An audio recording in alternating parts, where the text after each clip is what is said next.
Bonsoir à tous et bienvenue. Il est 21 h. Au sommaire de ce journal, en Côte d'Ivoire, les chefs d'État de la CEDEAO réunis en sommet extraordinaire et toujours au chevet de la Guinée et du Mali exigent un retour à l'ordre constitutionnel. La présidentielle française vue du Cameroun, quel est le meilleur candidat pour les Camerounais? Entre Nicolas Sarkozy et François Hollande à Yaoundé, les intellectuels optent pour des relations nouvelles entre la France et l'Afrique, basées sur plus d'humanité et plus de solidarité. Et enfin, au Congo, si le pagne continue de mettre les femmes en valeur au Festival du pagne et du tissu africain, il existe des hommes et des femmes qui, à leur tour, mettent le pagne à l'honneur en faisant un outil de travail. Ouvrons cette édition avec le sommet extraordinaire de la Communauté économique des États de l'Afrique de l'Ouest. Les chefs d'État se sont réunis ce jeudi à Abidjan. Une rencontre de plus pour discuter sur la situation du Mali et de la Guinée-Bissau. Deux pays en crise à cause des récents coups d'État. Et si les condamnations ont été unanimes et immédiates, les solutions concrètes pour résoudre ces crises semblent se faire attendre. Cela n'empêche pas, entre l'option diplomatique et l'option militaire, les présidents ouest-africains d'afficher leur fermeté et de continuer d'exiger le retour à l'ordre constitutionnel. Un récit de Linda Robert. La CEDEAO a désigné hier le colonel-major burkinabé Baro Gnibanga, commandant en chef de sa force. Une force en attente d'une éventuelle intervention en Guinée-Bissau. Décision concertée à la suite de la prise du pouvoir par la junte militaire. Le sommet condamne fermement le coup d'État du 12 avril 2012 perpétré par le commandement militaire et ses associés et dénonce l'interruption du processus de l'élection présidentielle. Ces troubles préoccupent les chefs d'État de l'Afrique de l'Ouest qui, dans les exemples maliens et bissau-guinéens, voient d'un mauvais œil cette fièvre rebelle aux portes de leurs frontières. Un appel aux alliés occidentaux a été lancé. La sécurité de l'Europe et des États-Unis et de l'Occident en général commence désormais au Sahel et dans le golfe de Guinée. Notre réaction ferme et l'engagement de nos alliés sont plus que jamais vitaux pour que notre sous-région ne bascule pas dans le terrorisme. Parmi les revendications exprimées, un retour effectif à un processus électoral légal et à l'exercice d'un gouvernement civil, tant en Guinée-Bissau qu'au Mali. En France, cette déclaration ce matin de François Hollande chez nos confrères de RTL. Dans ce deuxième tour de la présidentielle où pèse l'influence du Front National avec plus de 6 millions d'électeurs, le candidat PS juge qu'il est indispensable en temps de crise de limiter l'immigration économique, même si le socialiste reconnaît qu'il ne peut y avoir d'immigration zéro. Je vous propose de l'écouter. Je considère, pour ce qui me concerne, qu'il n'y aura jamais d'immigration zéro. Donc il y aura toujours une immigration légale. Est-ce que l'on peut en réduire le nombre? C'est ma question. Débat. Sur les étudiants étrangers, je n'y suis pas favorable. Je considère que la présence d'étudiants étrangers dans nos facultés est une chance. Pas seulement pour les étudiants étrangers, pour nous. Après, il y a l'immigration économique. Et là, dans une période de crise que nous connaissons, la limitation de l'immigration économique est nécessaire, indispensable. Et je veux même lutter contre l'immigration clandestine sur le plan économique. Il n'est pas normal qu'un certain nombre d'employeurs, de façon d'ailleurs cynique, utilisent de la main-d'œuvre clandestine. Cette présidentielle ne laisse personne indifférent en Afrique, notamment dans la partie francophone. Aujourd'hui, nous vous emmenons à Yaoundé. Entre Nicolas Sarkozy et François Hollande, le cœur des Yaoundéens balance. La campagne, la personnalité des candidats, les thématiques suscitent le débat. Mais au-delà des clivages partisans, les Camerounais espèrent avant tout que cette nouvelle élection apportera une impulsion dans les rapports entre la France et l'Afrique. Mélanie BTB.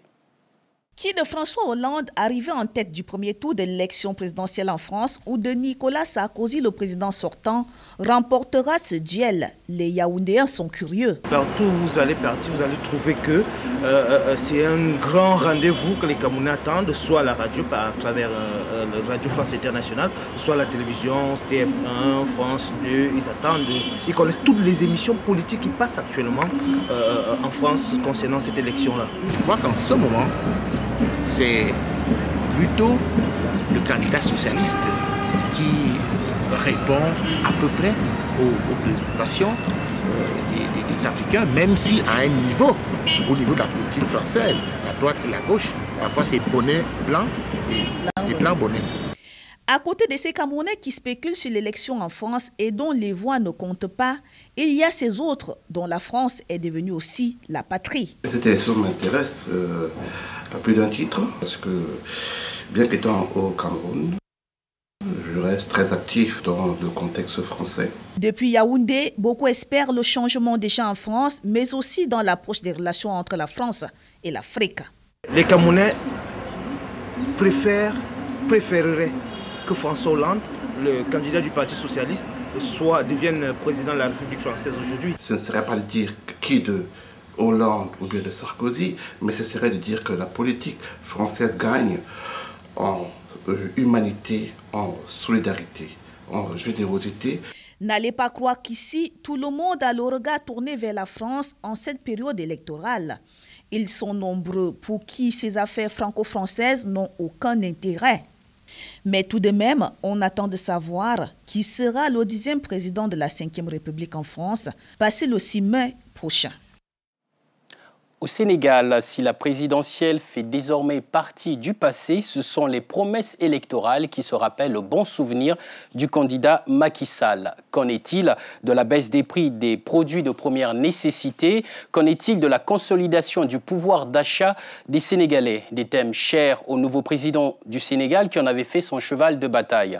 Depuis une semaine, son gouvernement parle de promesses tenues. Pourtant, dans les marchés de Dakar, la baisse annoncée par le Premier ministre n'est pas effective. La ménagère sénégalaise continue de se plaindre en indexant cette fois les commerçants qui, semble-t-il, ne jouent pas le jeu. Un reportage de Lalassi. Il y a une semaine, le Premier ministre a annoncé la baisse des prix de quelques produits de première nécessité. Les consommateurs sénégalais attendaient l'exécution de cette promesse de campagne du nouveau président Macky Sall avec impatience. Depuis, les nouvelles autorités sénégalaises s'attellent à leur mise en œuvre. C'est l'occasion pour nous de rassurer les Sénégalais, pour leur dire que nous allons respecter tous nos engagements. La baisse du prix des denrées de première nécessité n'est pas qu'une simple promesse électorale. C'est une conviction forte qu'il est possible de le faire, nonobstant ce que disaient les adversaires de cette mesure lorsqu'elle a été annoncée pendant la campagne électorale. La baisse est à effet immédiat et concerne en particulier les prix du riz, de l'huile et du sucre. Le kilo de riz ordinaire et celui parfumé ont connu respectivement une baisse de 40 et 45 francs CFA. Quant au sucre, le kilo est fixé à 580 francs contre 690, tandis que le litre d'huile est passé de 1200 à 960 francs. Cependant, au marché, les prix n'ont pas encore été répercutés. Je suis d'accord sur la baisse des prix, mais mes stocks sont encore là. Je dois écouler mes marchandises. Si ça tenait qu'à moi, on diminuerait tous les prix.